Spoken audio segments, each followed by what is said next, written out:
ஏதாவது நீங்க மாற்று ஏற்பாடு பண்றீங்களா? இல்ல நாங்க அது சுத்தமா மணல் போட்டு இறைச்சி விட்டுட்டு கூட்டி இறைச்சி விட்டுட்டு மறுபடி சளி மருந்து ஒரு 5 நாள் தொடர்ந்து ஊத்துவோம், கொடுப்போம்.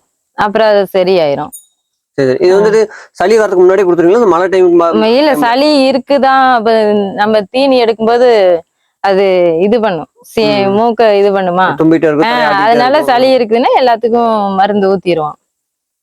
அப்புறமேடியும் குடல் புழு மருந்து வந்து மாசம் ஒரு டைம் ஊத்துவோம், ஒரு 2 மாசத்துக்கு ஒருக்கா. இப்ப அது எதுக்காக அந்த குடல் புழு மருந்துங்கிறது? அது வந்து குடல்ல புழு இருந்துச்சுன்னா சாணத்துல அப்படியே வந்துரும். அப்புறம் குட்டி வந்து நல்லா நல்லா சாப்பிடும், நல்லா இருக்கும் குட்டி. இப்போ வயிற்று அந்த புழு இருக்குது, அதனால வந்து குட்டிக்கு தெரியுது அப்படின்னு எப்படி வச்சு கண்டுபிடிப்பீங்க? குட்டிக்கு தெரியுதுன்ட்டு இல்லைங்க, நம்ம அந்த மருந்து ஊத்தணுமாவே சாணத்துல வந்துரும் புழு.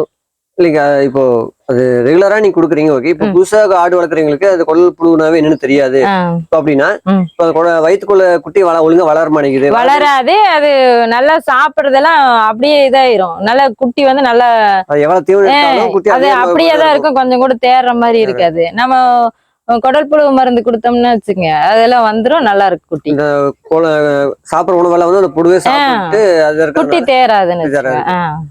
இப்போ ஒரு குட்டி அப்படின்னாக்கா பிறந்த குட்டியில இருந்து எவ்வளவு நாளுக்குள்ள இவ்வளவு வரைக்கும் வந்துச்சுன்னா அது ஆவரேஜான வளர்ச்சி, இல்லாட்டி வளர்ச்சி தடுப்பாடுது, உணவு ஏதோ பத்தல அப்படிங்கன்னு எப்படி கண்டுபிடிக்க முடியும்? அப்படியா, குட்டி வந்து 1 மாசம் 2-3 மாசங்கும் போது குட்டி ஒரு 10 கிலோ அந்த மாதிரி இருக்கணும். அப்புறம் நாம இப்படி தனியா பிரிச்சு விடும் போது ஒரு 10-12 கிலோங்கும் போது மாசம் இப்போ 12 கிலோ அப்படின்னா நம்ம விற்கும் போது 2 மாசத்துக்கு 2-3 கிலோ அது மாதிரி குட்டி எடை